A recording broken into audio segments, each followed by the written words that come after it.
نہج البلاغہ خطبہ نمبر 8۔ یہ کلام زبیر کے متعلق اس وقت فرمایا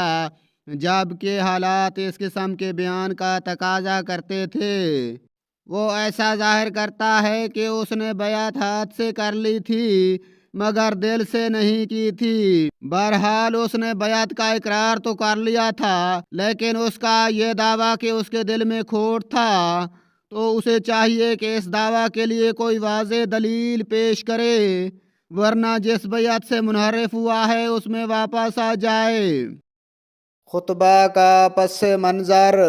جب زبیر بن عوام نے امیر المومنین کے ہاتھ پر بیعت کرنے کے بعد بیعت شکنی کی تو وہ اس کے لیے کبھی یہ عذر کرتے تھے کہ مجھے بیعت کے لیے مجبور کیا گیا تھا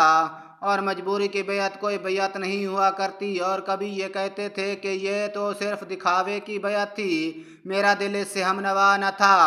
گویا کہ وہ خود ہی اپنی زبان سے اپنے ظاہر و باطن کے مختلف ہونے کا اعتراف کر لیا کرتے تھے، لیکن یہ عذر ایسا ہی ہے جیسے کوئی اسلام لانے کے بعد منحرف ہو جائے اور سزا سے بچنے کے لیے یہ کہہ دے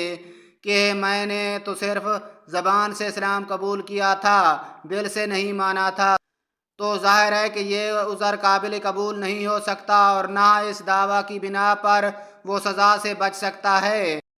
اگر انہیں یہ شبہ تھا کہ حضرت علی علیہ السلام کے اشارے پر عثمان کا خون بہایا گیا ہے تو یہ شبہ اس وقت بھی دامنگیر ہونا چاہیے تھا کہ جب اطاعت کے لیے حلف اٹھایا جا رہا تھا اور بیعت کے لیے ہاتھ بڑھایا جا رہا تھا۔ اصل وجہ یہ تھی کہ اب توقعات ناکام ہوتی ہوئی نظر آئیں اور کہیں اور سے امید کی جھلکیاں دکھائی دینے لگی تھیں۔ حضرات نے مختصر سے لفظوں میں ان کے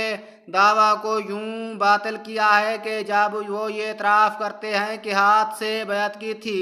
تو پھر جب تک بیعت کے توڑنے کا جواز پیدا نہیں ہوتا انہیں بیعت پر برقرار رہنا چاہیے، اور اگر بقول ان کے کہ دل اس سے ہم آہنگ نہ تھا تو اس کے لیے انہیں کوئی واضح ثبوت پیش کرنا چاہیے، لیکن دلی کیفیات پر تو کوئی دلیل لائی نہیں جا سکتی، تو وہ اس کے لیے دلیل کہاں سے لائیں گے، اور دعویٰ بے دلیل قابل قبول نہیں۔